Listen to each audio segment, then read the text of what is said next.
अस्सलाम वालेकुम वरहमतुल्लाहि वबरकातुहू।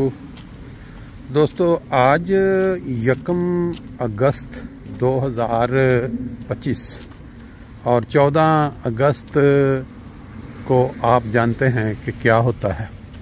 हमारा पाकिस्तान जो है वो 14 अगस्त को यौम आज़ादी मनाता है और यौम आज़ादी वाले दिन सही तरीके से सेलिब्रेट करने का जो रिवाज सदर ज़ियाउल हक ने शुरू किया पाकिस्तान में कि झंडियाँ लगाना और घरों के ऊपर और खूब तरीके से उसको सेलिब्रेट, पहले नहीं इस तरह होता था। लेकिन बदकिस्मती से उसी के दौर में जितने हकूक़ पाकिस्तान में मुसलमानों ने एक दूसरे के सलब किए, पहले भी ये भी नहीं होता था। भुट्टो ने अपनी कुर्सी की खातर, अपनी हुकूमत बचाने की खातर एक फ़ैसला किया 1974 में। तो वो फ़ैसला ऐसा था जिससे किसी की ज़ात पे या किसी की इबादत पे, अल्लाह ताला के सामने सर झुकाने पे या नेकी का काम करने में कोई रुकावट पैदा न हुई। लेकिन ज़ियाउल हक के दौर में जब उसने वो ऑर्डिनेंस जारी किया, उससे जो हालात बने और जो कवानीन का इतलाक़ हुआ, उसने इंसानियत की धज्जियाँ उड़ा के रख दी। इस वक्त मैं फ्रैंकफर्ट जर्मनी में जो इलाका है गिनहाइम, वहाँ पे मौजूद हूँ और आज एक एक्सपीरियंस हुआ। इंसान जब फौत होता है तो उसको एक ताबूत में डालते हैं और ज़मीन के अंदर काफ़ी फुट गहरा रख के ऊपर मिट्टी डाल देते हैं।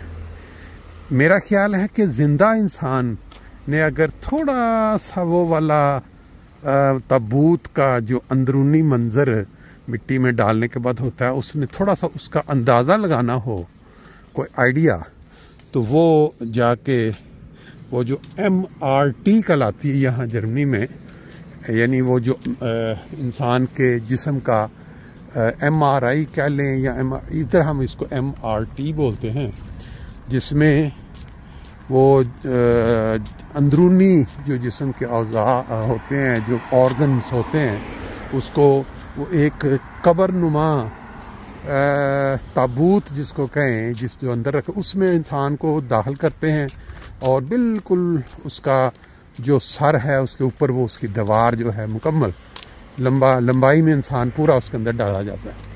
फिर उसके बाद उसको तरह तरह की आवाज़ें, थोड़ी थोड़ी देर के बाद मेरा ख्याल जितने भी राग पाए जाते हैं ना, वो बदल बदल के, और फिर वो जिस तरह ठोका ठाकी की जाती है वो वाली आवाज़ें तरह तरह की।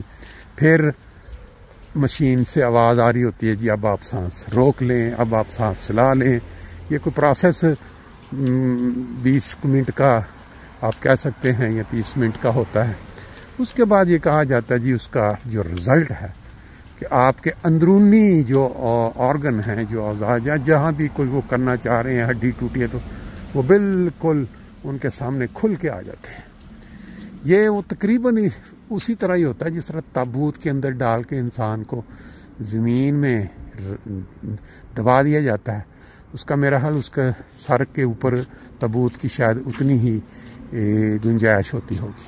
बहरहाल बात मैं ये कर रहा था कि ज़ियाउल हक के दौर में जो पाकिस्तान में मजहबी मुनाफरत और खाना जंगी की तकरीबन शक्ल हुई, वो पहले नहीं हुई थी।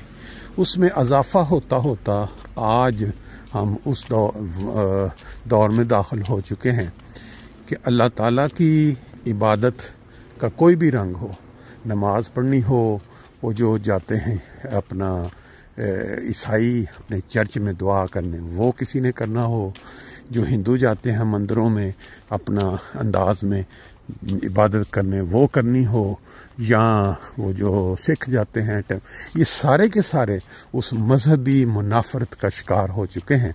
और इससे बढ़कर आगे ये कि वो जो दूसरे फ़िरके हैं वो भी एक दूसरे की मसाजिद के ऊपर ये लिखते नज़र आ रहे हैं कि इस मस्जिद में दूसरों का दाखिला मना है, इसमें सिर्फ फ़लाँ फ़िरका के लोग नमाज़ पढ़ सकते हैं।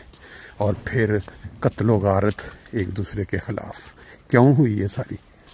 क्यों कि जब आप इंसानियत की बुनियादी हकूक़ के ख़िलाफ़ जाते हुए अपनी ताकत का गलत इस्तेमाल करते हैं। अल्लाह ताला ने अगर इंसान को ताकत दी है कि वो भी है तो इंसान ही, और दूसरे लोग भी जो हैं वो भी इंसान हैं, तो फिर उसका गलत इस्तेमाल जो हो उसका रिज़ल्ट इस तरह निकलता है। भुट्टो ने काम शुरू किया, फिर उसमें ज़िया ने आके इजाफ़ा किया, फिर उस ट्रेंड को आने वाली हुकूमतों ने इस्तेमाल किया, कभी पीपल्स पार्टी, कभी नवाज शरीफ लीग। ये करते करते आज हम इस लेवल पे पहुंच चुके हैं, कोई भी वहाँ महफूज नहीं, कोई भी इंसान। अब अल्लाह ताला ही इसका कोई रिज़ल्ट निकालेगा, और क्या निकालेगा ये आने वाला वक्त बताएगा इंशाल्लाह। फिर नेक्स्ट टाइम।